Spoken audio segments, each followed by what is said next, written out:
Remember we met, I could tell by your smile. You hadn't been with a good girl like me in a while.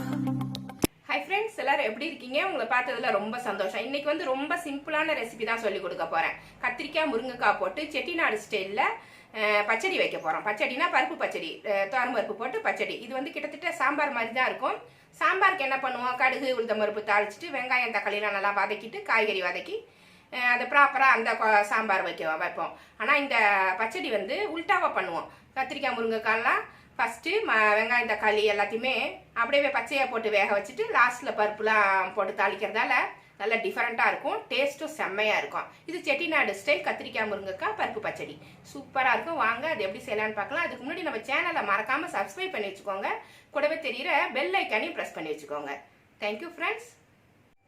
இன்னைக்கு நம்ம கிச்சனில் Chettinad style கத்திரிக்காய் முருங்கைக்காய் போட்டு பச்சடி, பருப்பு பச்சடி பண்ண போகிறோம். அதுக்கு நான் வந்து 2 முருங்கைக்காய் இந்த மாதிரி சின்ன சின்னதாக கட் பண்ணி வச்சுருக்கேன்.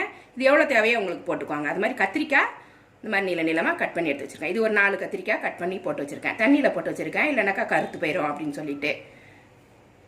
அப்புறம் என்ன தேவை அப்படின்னா ஒரு 200 கிராம் தோரம் பருப்பு வேக வச்சு எடுத்து வச்சுருக்கேன். வெங்காயம் தக்காளி பச்சை மிளகாய் கட் பண்ணி வச்சுருக்கேன். வெங்காயம் 2 வெங்காயம் 2 தக்காளி ஒரு 4-5 பச்சை மிளகாய் எடுத்து வச்சுருக்கேன். காரத்துக்கு ஏற்ற மாதிரி கொஞ்சம் இது போட்டிங்கன்னா நல்லா ஃப்ளேவராக இருக்கும். சில சமயம் நம்ம பச்சடியில் போட்டு தொட்டுப்பாங்க பார்த்தீங்களா பச்சை மிளகாய், அதனால் ஒரு 5 பச்சை மிளகாய் எடுத்து வச்சுருக்கேன். இந்த மாதிரி நடுவில் கட் பண்ணி எடுத்து வச்சுருக்கேன். இப்போ ஒரு பாத்திரம் சூடு பண்ணியிருக்கேன். இதில் ஃபஸ்ட்டு கத்திரிக்காயும் முருங்கைக்காயும் போட்டுருவோம்.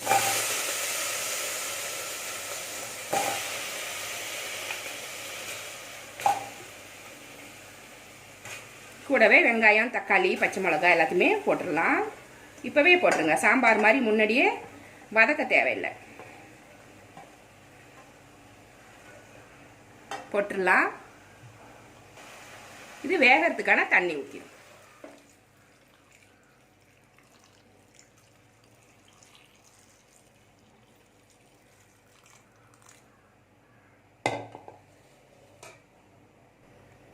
இதில் கொஞ்சமாக மஞ்சப்பொடி போட்டுக்கலாம். ஒரு 1/2 ஸ்பூன் மஞ்சப்பொடி, 1/2 ஸ்பூன் இல்லைன்னா 1/4 ஸ்பூன் போட்டுக்கோங்க. இப்போ தேவையான உப்பு போட்டுக்கலாம். இப்போ கொஞ்சம் போட்டுக்கலாம். அப்புறம் கொஞ்சம் நேரம் கழிச்சு டேஸ்ட் பண்ணி பார்த்துட்டு பத்தலைன்னா போட்டுக்கலாம். போட்டுட்டு கலந்து விட்டு வேக வச்சுக்கணும். இது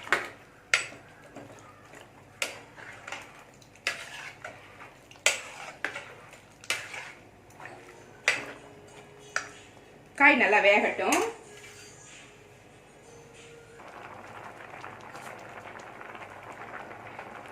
முருங்கைக்காய் கத்திரிக்காய் எல்லாமே நல்லா வெந்துருச்சு. இந்த சமயத்தில் நம்ம வேக வச்சு எடுத்து வச்சுருந்த துவரம் பருப்பு இதில் போட்டுடலாம்.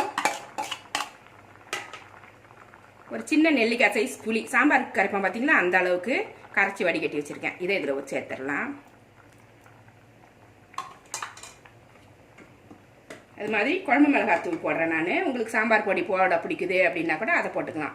இதை நான் கொஞ்சம் போட்டுக்கிறேன். இது எல்லாத்துக்குமே போட்டுக்கலாம் இந்த குழம்பு மிளகாய் பொடி, அதனால நான் இதையே போடுறேன். காரத்துக்கு ஏற்ற மாதிரி இதை போட்டுக்கோங்க. இது நல்லா கலந்துடும். குழம்பு நல்லா கொதிச்சு ரெடி ஆயிடுச்சு. காயெல்லாம் நல்லா வெந்துருச்சு. உங்களுக்கு எவ்வளோ திக்னஸ் வேணுமோ குழம்பு அந்த அளவுக்கு வந்தோடனே ரெடி பண்ணிக்கோங்க. இது கரெக்டாக இருக்கும் எனக்கு.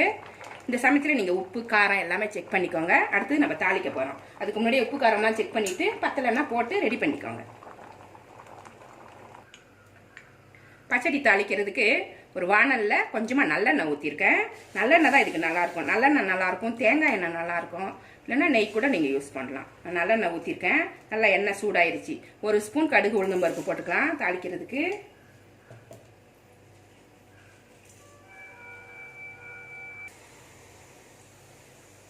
கடுகு நல்லா பொரிஞ்சிருச்சு. 3 காஞ்ச மிளகாய் இது 2 அப்படியே உடச்சி போட்டுக்கோங்க.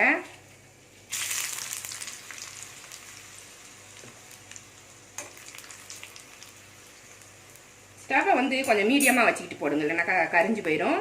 பெருங்காயம் கொஞ்சம் போட்டுக்கிறேன் நான். பெருங்காயம் போட்டுட்டு கருவேப்பிலை 2 கொத்து போட்டுக்கிறேன்.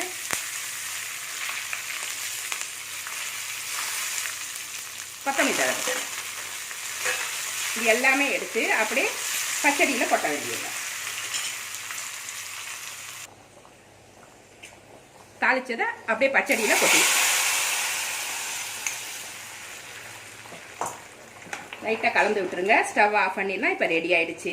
சூப்பராக இருக்கும் இந்த முருங்கைக்காய் கத்திரிக்காய் பச்சடி செட்டிநாடு ஸ்டைல். ரொம்ப டேஸ்ட்டாக இருக்கும். சாதத்துக்கு நல்ல மேட்சாக இருக்கும். இட்லி தோசைக்கும் ரொம்ப நல்லாயிருக்கும். இதை உங்களுக்கு ஒரு கப்பில் எடுத்து வச்சு உங்களுக்கு காமிக்கிறேன். செட்டிநாடு ஸ்டைல் முருங்கைக்காய் கத்திரிக்காய் போட்டு பச்சடி சூப்பராக இருக்கும். இது சாதத்துக்கு நல்லாயிருக்கும். இட்லி தோசைக்கெலாம் ரொம்ப மேட்சாக இருக்கும். இது மாதிரியே நீங்களும் உங்கள் வீட்டில் ட்ரை பண்ணி பாருங்கள். இந்த ரெசிபி உங்களுக்கு பிடிச்சிருந்தா நம்ம சேனலை சப்ஸ்கிரைப் பண்ணி வச்சுக்கோங்க. கூடவே இருக்கிற பெல் ஐக்கானையும் ப்ரெஸ் பண்ணி வச்சுக்கோங்க. லைக் பண்ணுங்கள், ஷேர் பண்ணுங்கள், கமெண்ட் பண்ணுங்கள். இவ்வளோ நேரம் என்னோடய வீடியோவை பார்த்தா எல்லாருக்குமே நன்றி. Thank you friends.